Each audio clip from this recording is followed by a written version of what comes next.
Vamos para o nosso fechamento hoje, fechamento dia 8/11 de 2024. O cenário que a gente teve aqui hoje foi cenário vendedor, né? Como a gente tinha comentado, que o mercado poderia acontecer vários fatores, dois fatores, né? Tanto de compra quanto de venda, que era a região de interesse. Mas como a gente pode enxergar hoje, o cenário foi vendedor, né? Nos nossos estudos aqui a gente tinha comentado das regiões que o mercado teria, né? Que sentir, e a gente vê que foi até um pouco a mais desse cenário, né? Nesse cenário vendedor, a gente vê que o mercado trava nessa região, né? E a gente já tinha alertado, né, que ele teria alvos abaixo, né? Então, a gente tinha deixado anotada toda essa região, né, se o mercado sentisse e tal. Como a gente já pode observar aqui na região de FIBO, a gente já vê que o mercado já abre num gap de baixa, né, e rompendo, né, um candle bem forte, nos 60 minutos, rompendo essa região, né.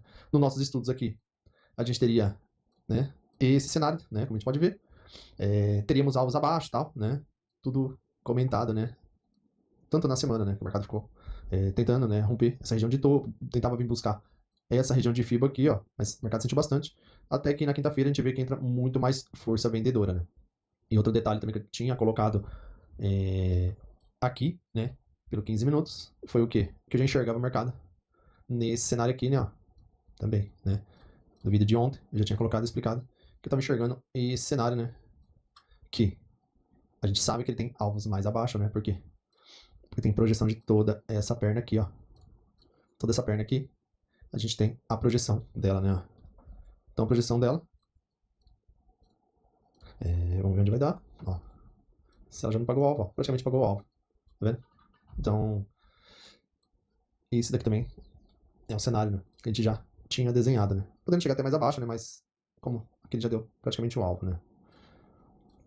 No cenário que o mercado fez aqui na sexta-feira, né, com esse cenário vendedor, vamos analisar também esse alvo, né. Ah, nossa, qual seria o ponto de parada aqui? Praticamente o espelhamento dessa FIBA aqui, como eu vou colocar agora, pra gente poder ver, né. Então o cenário que a gente tem aqui é esse daqui, né, ó. E a gente vê que o mercado busca 100% no alvo, né. Então vamos analisar o cenário de hoje, né, pra gente poder ter a noção, né. 60 minutos aqui, então a gente já viu, né, que todos os lugares que o mercado deveria sentir, né, vamos colocar aqui nos 5 minutos, e a gente deixa anotado aqui as regiões, alvos, né, pra gente poder entender 100% o porquê desse cenário, né. Então aqui a gente tem todas as estruturas micros, né, que o mercado já começou o dia, né, rompendo. Então vou deixar tudo anotado e tal, porque são regiões que o mercado veio buscar, né. Aqui no passado também tinha uma região de interesse, né, que é dessa região de topo, né. A gente sempre deixa tudo rastreado, né, por quê? Porque são pontos de parada do preço, né. Aqui a gente pode ver aqui, ó, quando o mercado segurou nessa região, como a gente sempre explica, começou a fazer topo e fundo mais alto, rompe a região e valoriza, né, e vai buscar a próxima região de topo, como a gente pode ver aqui no passado, tá vendo? E continuou o movimento de alta. Então, do mesmo jeito, hoje, ó, o ponto de parada foi onde? Nessa região, né? Então, isso também é importante pra gente ter o feeling exato, né, das regiões, o porquê e tal, né? O mercado fez isso, né? Então, aqui todas as estruturas micro a gente coloca, por quê? Porque são regiões importantes, né? Então, aqui já coloquei, já mapeei tudo, né? Ó, os pontos, todos esses daqui são micros fundos, né? Região de gap, tal, fundo importante. E aqui outro fundo importante. Então vamos ver qual foi o cenário em 5 minutos. Na abertura do dia, a gente já teve um mercado vendedor, né? Como a gente pode ver, já abrindo com rompendo aqui, ó, a região de FIBO, né? Já entra força vendedora. Aqui praticamente ele fez um pullback, por quê? Porque tinha esse fundo aqui, ó, que era um fundo antes dele chegar no pullback. Então, como a gente pode analisar, a partir do momento que o mercado não consegue segurar nessa região, aqui ele já entregou, né, o movimento, né, praticamente, mas aqui ainda ele poderia sentir e tal, e voltar a subir, igual foi aqui no passado, né. Se a gente analisar o passado, que foi uma região forte, que o mercado não conseguiu, né, descer novamente, e hoje ele já começa rompendo essa região. Então, a partir do momento que ele rompe essa região, a gente pode analisar que vendedores aceleram na região de gap, tem realização, só que mesmo assim ainda continua cenário vendedor, e a gente vê que o mercado vem buscar o alvo, o rompimento do fundo, né, que era esse outro cenário, ó, tá vendo? Então, como tinha essa região de fundo, a gente analisa que a hora que o mercado chega nessa região de fundo, entra a força compradora, né? Mas, novamente, não teria como ficar com viés, por quê? A gente não pode esquecer das estruturas micro, né? Então, se você fica com viés falando, segurou nessa região e tal, e não presta atenção nas estruturas micro, é onde você, novamente, entrega dinheiro pro mercado, porque a força, a tendência tá maior de baixo, né? E eu vou deixar esse daqui forte, ó, deixar no nível 3, para que a gente possa interpretar que essa daqui é uma região de fundo junto com esse daqui, ó. Então, vou colocar fundo aqui, ó. Então, aqui a gente já sabe que era um fundo importante, né?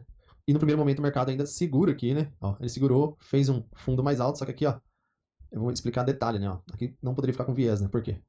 Vamos pelo 2 minutos nesse cenário, ó. Nesse cenário ali, nos 5 minutos, eu vou deixar no 5 minutos anotado. Onde ele segurou, ó, aqui ele fez um fundo mais alto aqui, né? Ó, como a gente pode analisar.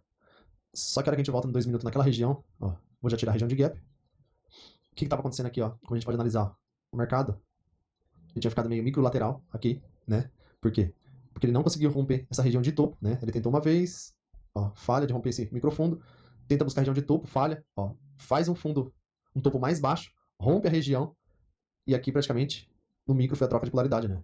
Foi a área que ele fez o pullback, retestou essa região, aqui então deu a entrada, né, um ponto de gatilho, e aqui a gente vê que ele foi rompendo essas estruturas, né? Ó, como a gente pode analisar. Então, nos 5 minutos, se você ficasse com viés de, nossa, ele segurou nesse fundo, vou comprar, você estaria indo contra a tendência, né? E a tendência estava mais forte ainda de baixo. E a partir desse cenário, novamente entra a força vendedora, buscando a região de fundo importante e alvo de Fibo, né? Aqui no dia, deixa eu só analisar, ó, colocando agora, né? Mas já imaginava. Tudo estava confluindo para a região de Fibo, né? Então, vou deixar ela verde. Nível 2, ó. A gente vê que teve vários, né? Cenários, né? Tipo assim, esse daqui, pelo que do dia, ó, já segura na região de 50%, rompe, ó, e vem buscar as regiões de FIBA, o fundo, confluindo também, né? Se eu ajeitasse a minha FIBA aqui, ó, ela também vai dar no alvo, né? O espelhamento lá. Ó, tá vendo? Se eu tivesse pela média móvel, né? A roxa, que é de 9 períodos, a gente vê que tava em tendência de baixa, né? Ó, tá vendo? Porque ela foi tentando reverter só aqui embaixo, a hora que chegou nos alvos que ela ficou acima, né? Da média. Então teria várias confluências, né? Nesse cenário, né? E aqui também, para não cair em pegadinha, teria essa leitura no movimento micro, né? Porque se você também sabe interpretar o movimento micro, é o mais importante de você não ficar com viés, né? Então, a partir do momento que o mercado chega na região, a gente vê que o mercado chegando na região, ele já começa aqui, né? A segurar, porque faz um fundo mais alto. A gente vê que rompe esse cenário e volta novamente, porque ele buscar essa região de topo, né? Então aqui, ó, se a gente fosse analisar todas as estruturas micro, a gente vê que teria o ponto de entrada, né? Se a gente fosse colocar nessa fibra aqui, mesma coisa, né? Esse primeiro alvo e praticamente o alvo aqui, né? E se eu fosse, a hora que o mercado atinge o alvo aqui, ó, dessa perna, aqui, dá em região de fibra. Vou colocar pra vocês verem, ó. Aqui também, a hora que o mercado atinge o alvo, esse seria o ponto de parada do preço, ó. Tá vendo? Coloquei um pouco antes e confirmou, né? Então o mercado, ele sempre volta num ponto importante, né? Então aqui, ele rompe e volta para retestar, né? Essa região criando o quê? Sendo uma região de suporte e resistência, né? Então, tanto que se a gente olhar no gráfico de, pode ser 15 minutos, né? 2 minutos, 1 minuto, 60 minutos, a interpretação praticamente é a mesma, né? Só que tem estruturas micro, né? Então o cenário que a gente se encontra agora, né? Ainda assim continua, aqui ele tem que continuar, né? Pra falar a verdade, nesse fundo rompimento, né? Então, se ele segurar aqui, a gente sabe que ou ele pode buscar, né? Ainda retestar todo esse cenário, como já sabe, né? Então, tipo assim, se ele segura nesse cenário e tal, ele sabe que a gente tem até essa região para ele poder querer brigar e para depois querer continuar caindo. Ou daqui, né? Como sendo uma região forte, ele já vai buscar o outro alvo que ele tem de FIBO aqui, que está confluindo com esse fundo importante aqui, né? A gente sabe que tem essa probabilidade enorme, né? Mas, como eu sempre comento, não adianta ficar com viés, né? A gente tem que sempre interpretar exatamente, né? Aqui, ó, também. A gente lembra daquela fibra azul, eu não tiro ela, ó. Olha como é importante, ó. Você vê? Por quê? A gente vê que o mercado segurou, não deu continuidade nessa região. Ó, a gente vê que ele rompe, né? Então, é interessante, né? A gente sempre saber, né? Interpretar cada etapa que o mercado tá, né? Então, probabilidade que a gente pode ter agora, né, nesse cenário, né? Eu vou deixar aqui ainda assim, pra gente poder ver qual a região que o mercado pode vir sentir, se ele vai confirmar esse rompimento, né? Dessa estrutura. Se ele confirmar, a gente sabe que, ó, tem essa região de interesse desse fundo, né? E acho que dessa região aqui ele dá nesse alvo também, se eu não me engano, né? Vou colocar aqui agora pra gente poder ver. Que esse foi o fundo mais importante. Todos eles estão confluindo com essa estrutura, né? Mas todos têm alvos primeiro, né? Ó, 50% ficou brigando, ó. Então é isso mesmo, ó. Nível 5, ó. Dessa região que o mercado ficou brigando nesse fundo, ó, não conseguiu passar na região de 50%. Temos esse primeiro alvo dessa FIBO relacionado a essa perna aqui. Se a gente tiver essa outra, a gente sabe que tem alvos mais abaixo e tal. Mas são etapas, né? O mercado não faz tudo num dia, né? Então não adianta a gente querer que o preço faça as coisas, né, num dia, como a gente pode ver aqui, né? Foram vários dias para o mercado poder atingir esse cenário, né? Então, se ele continuar lá embaixo, a gente sabe que tem esse fundo. Caso ele ficar um fundo mais alto, a gente sabe que tem probabilidade de ele buscar, né, essas regiões de cima, ou pelo menos ficar brigando, retestando essa região. Então, esse foi o fechamento de hoje, do dia 8/11/2024.